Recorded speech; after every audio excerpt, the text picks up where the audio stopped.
Welcome back to the Dershow. I hope those of you who watched yesterday's show about my collection of books and letters and memorabilia from the Declaration of Independence to modern times enjoyed it. I love collecting. I just today bought a newspaper report on the shooting of Hamilton by Burr, which reported just days after the shooting that Hamilton shot in the air and didn't aim at Burr. I also have in my collection all the letters back and forth between Hamilton and Burr that caused the duel. And I love having originals of things that make me feel like I'm touching history. I'm still in Charleston, South Carolina, with my wonderful wife. We're going to the Spoleto Festival today. We watched a great event called Gospel to Gershwin, dealing with songs of the enslaved people, and then Gershwin's songs from Porgy and Bess, which were written really basically in Charleston, South Carolina. Gershwin collaborated with a local writer who wrote a novel called Porky, Du Bois Hayward, and they wrote this great American opera. And the church where this event took place today is just yards away from the hall in which the first declaration of secession of any state, South Carolina was the first state to secede, was signed. And also, it's just a few hundred yards away from where the Civil War began, Fort Sumter, which was shot at by Confederate troops, at Northern troops. And we've always asked the what if question: what if the South hadn't fired on Fort Sumter and had just seceded as a matter of law and stopped paying taxes and stopped sending people to the military? Would Lincoln have invaded the South? What if? We really don't know. But I want to continue today and deal with the Civil War, not necessarily because I'm in Charleston, but because the issue of the debt ceiling has come up again. And now we've just seen, just hours ago, committees, the House, the Senate, they're getting closer to what should be a political resolution of this. It's a political issue. It's an economic and political issue, not a constitutional issue. But you can leave it to the radicals on the left to create something, manufacture, concoct something in the Constitution that helps them. And that's what's happened here, too.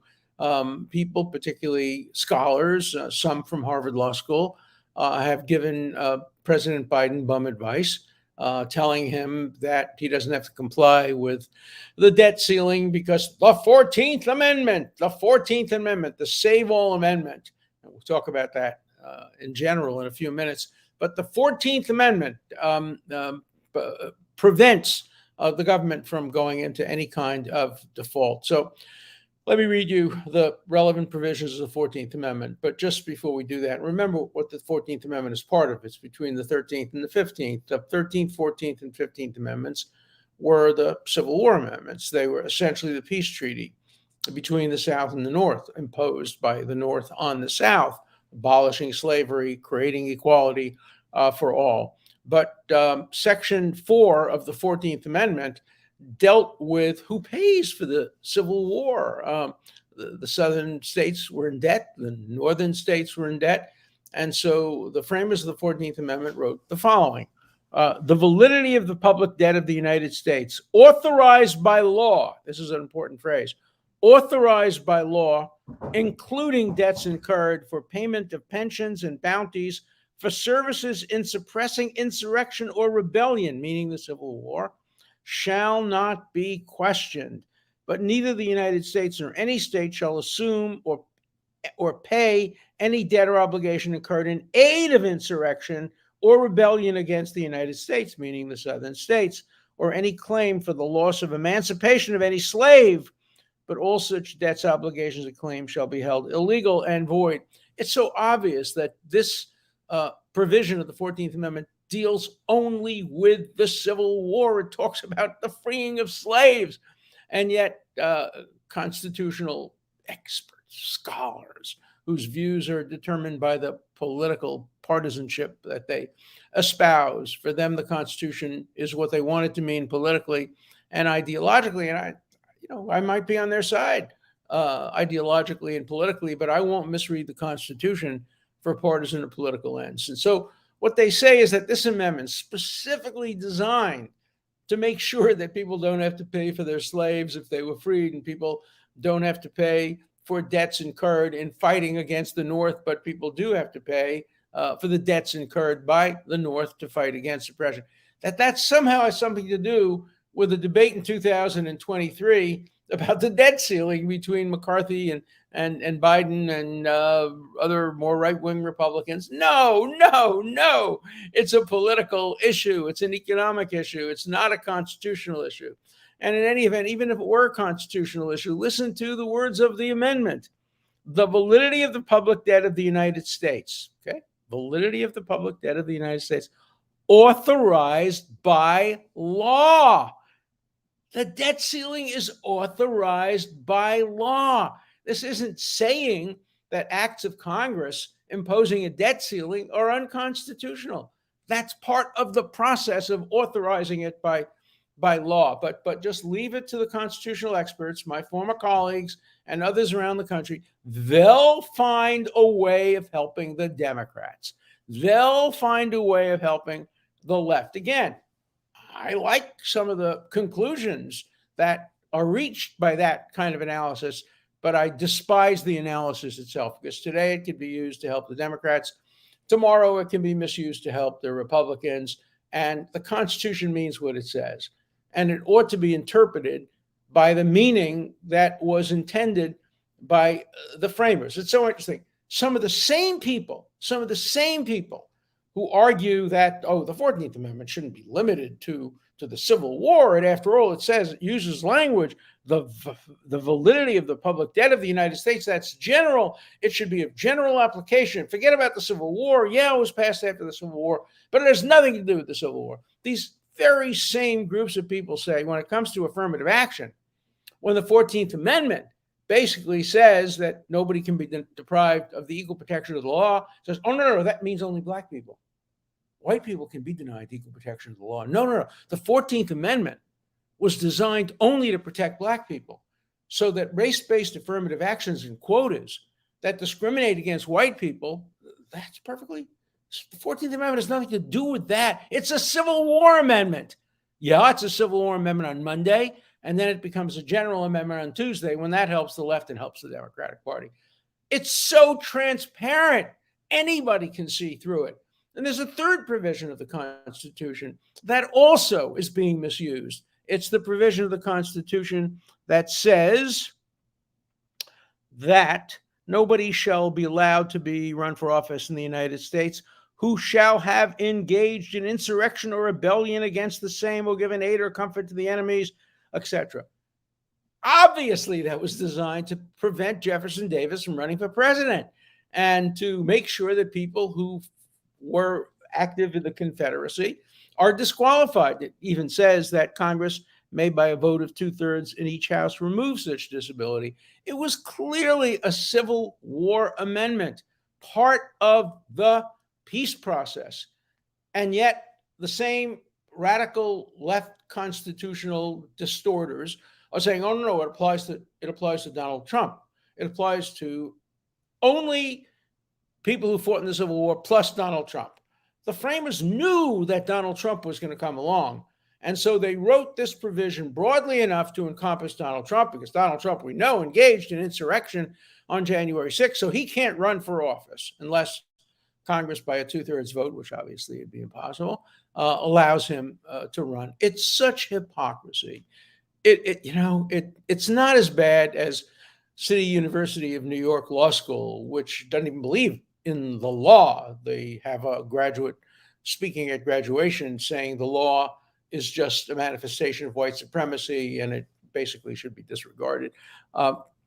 It's not as bad as CUNY, City University of New York. I went to CUNY College. I am where I am today because of City University of New York. But the law school is an abomination. They decided, the entire faculty voted to boycott academics from one country in the world. No, not Iran. No, not Syria. No, not Russia. No, not China. Israel.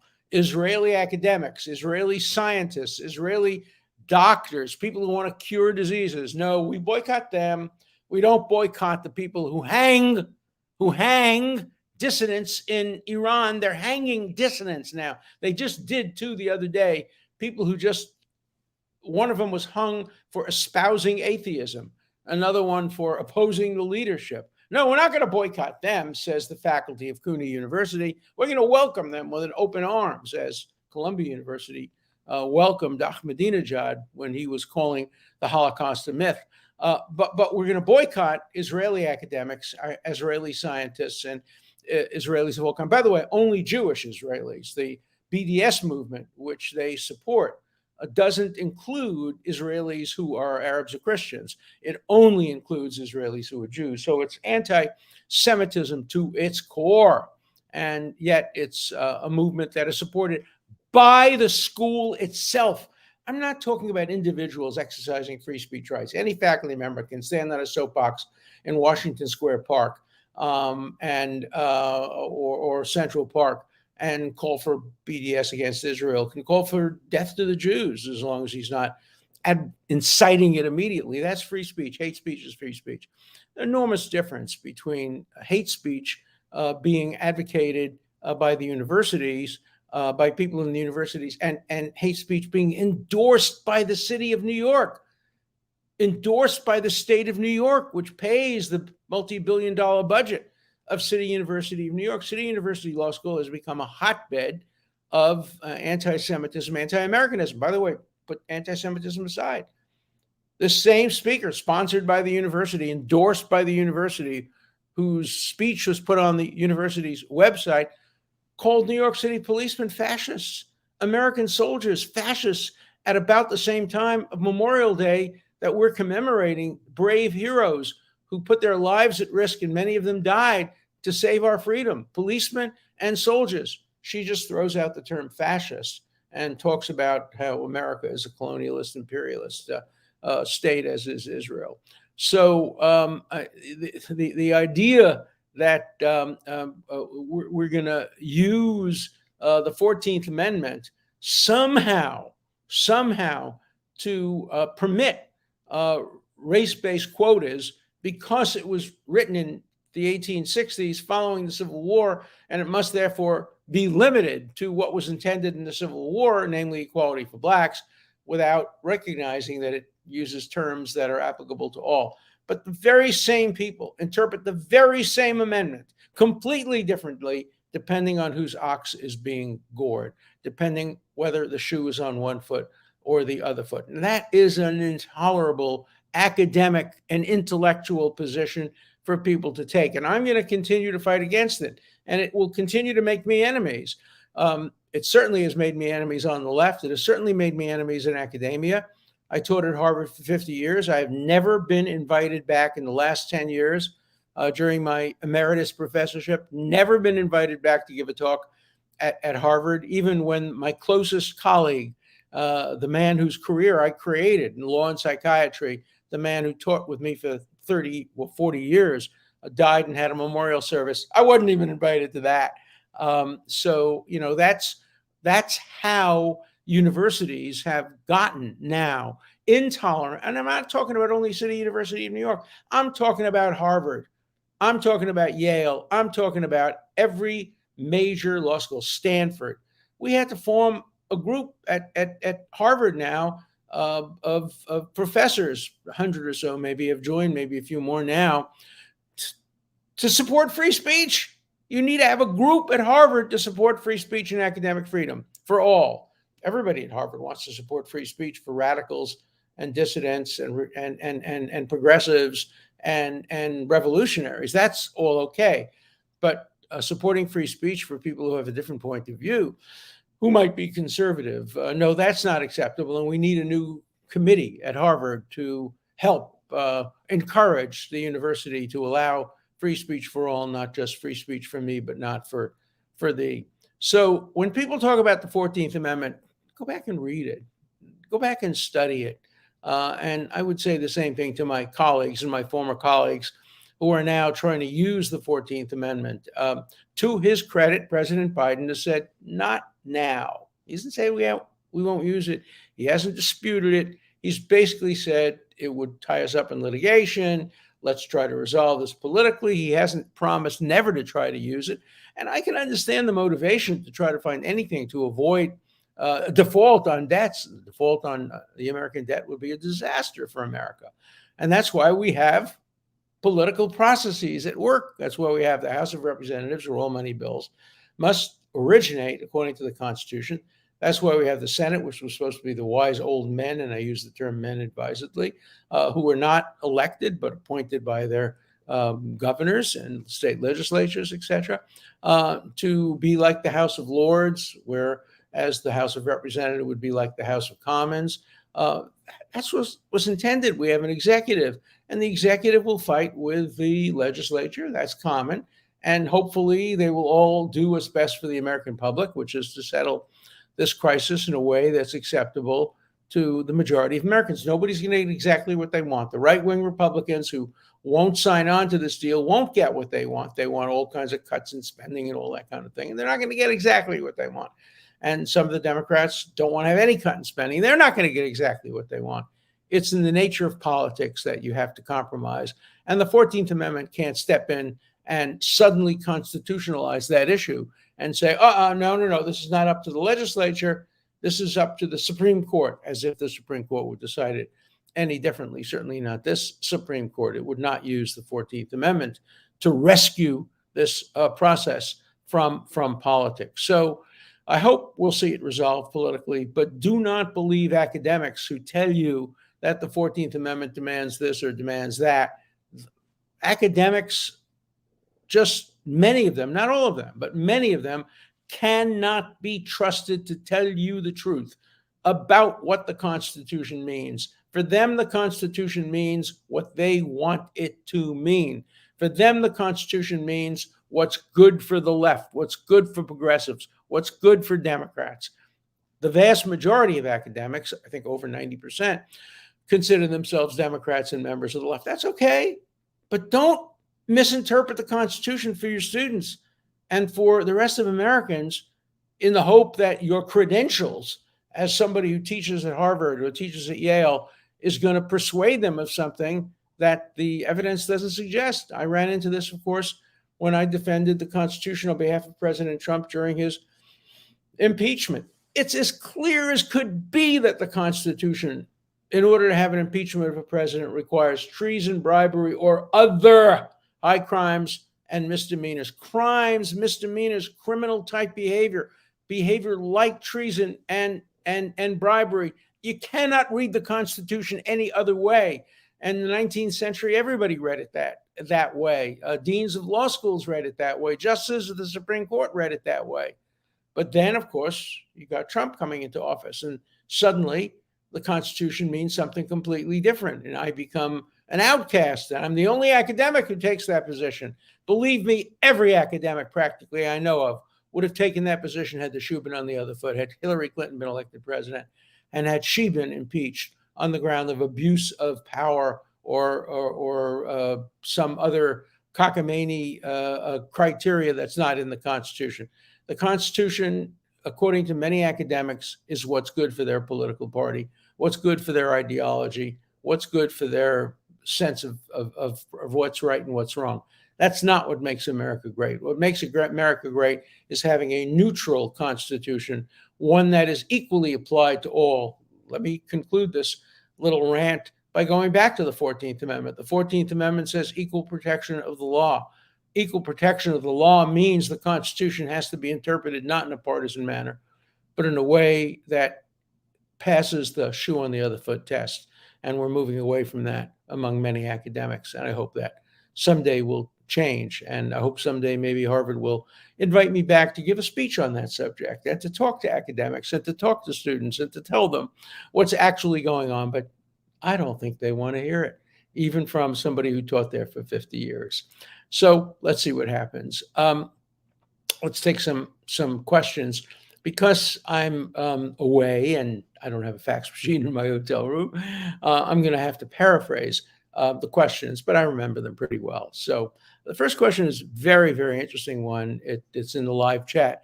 And it basically says, um, does defamation law, the First Amendment, how does it deal with deep fakes, things that are done with artificial intelligence, creating voices, creating images that are completely manufactured and aren't true? Does defamation law apply to that? And the answer is yes. If you defame somebody through artificial intelligence, you're not going to blame the machine. Um, you hold the person who created the machine's ability to defame you responsible. Now, if it just fakes history, that's not defamation. If it says the election was stolen, that's not defamation, or the election wasn't stolen, that's not defamation. But as we know from the Fox case, if somebody says that a particular machine company stole the election by having a machine that was hacked, I don't think myself that should be defamation because it's in the public interest, but the courts have held that it is. I was subject to that some years ago. Some extortionists went to lawyers and said, "I have pictures of people from Jeffrey Epstein's video machine in his house." I was his video technician. Totally, it wasn't true, but claimed he was, and said he has pictures of prominent people having sex with young girls. And he said to the lawyers, "Here's what I think you ought to do. What you ought to do is go to these people and say, retain me as your lawyer. And if you do, I then can't testify against you because I've seen these pictures. But if you don't retain me as your lawyer, then I'll have to go public with these pictures and you'll be horribly embarrassed because they're pictures that show you having sex with young girls." And I was one of the people that was allegedly having sex with young girls. So the Times called me and said, "What do you say about it?" I said, "I didn't even have to look at the pictures. I never had sex with anybody other than my wife during the relevant time period. So no, you don't even have to show me the pictures. But if you want to, please come and show them to me and my wife." And so my wife and I looked at the pictures together, and they bore no resemblance whatsoever to me. Nobody would ever imagine. But what happened is this guy, in order to try to collect money, went through a lot of pornographic films and identified people who looked like people who might have been involved with Jeffrey Epstein and created and concocted fake pictures of them. You can do it with photoshopping. You can do it with artificial intelligence. You can do it in any other way. But the answer to the question is clear. I was defamed if somebody claimed that this was a picture of me. Eventually, the guy disappeared, and the Times wrote an article saying he was fake, and the lawyers that did this engaged in some questionable conduct. But in any event, the answer to the question is clear. Defamation can result from the use of manipulation of evidence and the truth through artificial intelligence. Okay, next a question. A number of people commented about the books and pictures and documents that I showed, and there were a number of comments about George Washington's great letter to the synagogue in Truro, Massachusetts. By the way, today I found a copy of a letter that Washington wrote to the Jews of Charleston, South Carolina, to their synagogue. And I got a copy of it. I own the original not the original letter, that's worth tens and tens of millions of dollars. But I have the first newspaper report of Washington's speech, in which he said, basically, Jews have to be created equal of bigotry. We will no longer hear, we will give no sanction, etc. It's the first time any leader of any country basically said that Jews are equal. And so the question that I got is Washington's letter a matter of law? And the answer is no, it's not. And indeed, at the time Washington wrote this letter in 1790, a number of the states still, in their constitutions, discriminated against Jews. They and Muslims and Buddhists and atheists, not just Jews. It didn't usually mention Jews. It sometimes talked about Jews, Turks, and infidels. By Turks, they meant Muslims and infidels. But some state constitutions and state laws did say that in order to run for office, you had to take an oath to the Trinity. You had to support Christianity. And that only got changed in the middle, in some places, or the early part of the 19th century. But in the 18th century, and at the time Washington wrote his letter, there was still discrimination, as there was in Britain. Britain had a law prohibiting anybody who was Jewish from serving in Parliament or from even coming into the country. So Washington's brilliant, beautiful statement didn't have any force of law, but it had an enormous impact on American attitudes and the American experience. Jefferson. I got a number of letters about Jefferson because we're back to the old natural law business. Jefferson wrote the Declaration of Independence. Declaration of Independence talks about nature's law and talks about, and so the questions that come up is, can you have natural law without having religion?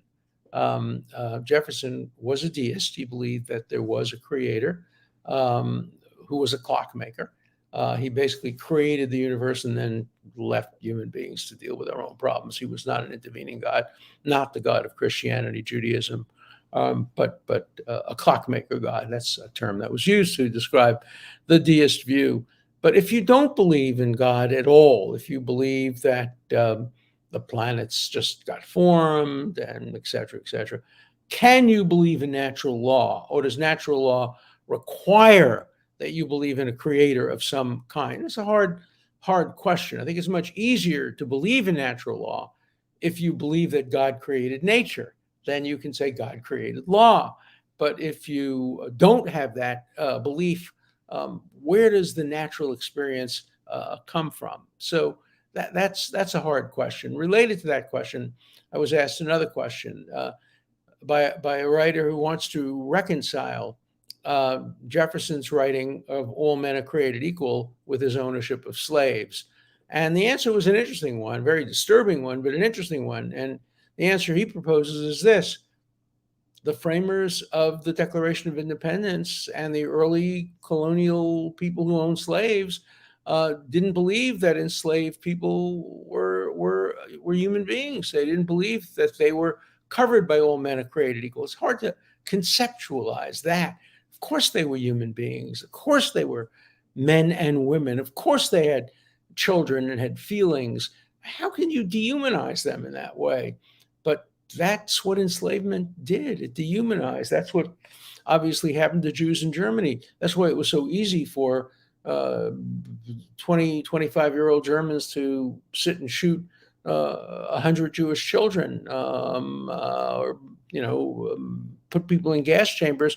They didn't think they were killing human beings. They thought they were killing Jews. And I think that was probably true, at least according to this guy, about people who were willing to enslave, even in the face of all men are created equal. It's interesting because Jefferson, in his writings on Virginia, which I've read and have a copy of, talks about Black slaves being morally superior to white people because they endure the suffering. He thought they were intellectually inferior, but he thought they were morally superior. So he did not think of them as non-human. You can't be morally superior. A dog is not morally superior. A horse is not morally superior. But a human being, regardless of color or education, can be morally superior. So, these are issues that are not likely to be resolved any time. The last question is, do I believe in absolute truth? Yeah, I do in science. I think that even though truth in science is always being changed, but there ultimately could be an absolute truth. And I think there are absolute wrongs in non-science, slavery, genocide, sexism, racism. I think those are absolute wrongs, but absolute rights. Is there a right to own property? Yeah, I think there is. But what about somebody who disagrees and is a socialist? Are they empirically wrong? I think history has proved them wrong. But it's different when you deal with scientific truth and when you deal with political or ideological truth. We'll continue these and other discussions next week when I'm back in New York. See you then.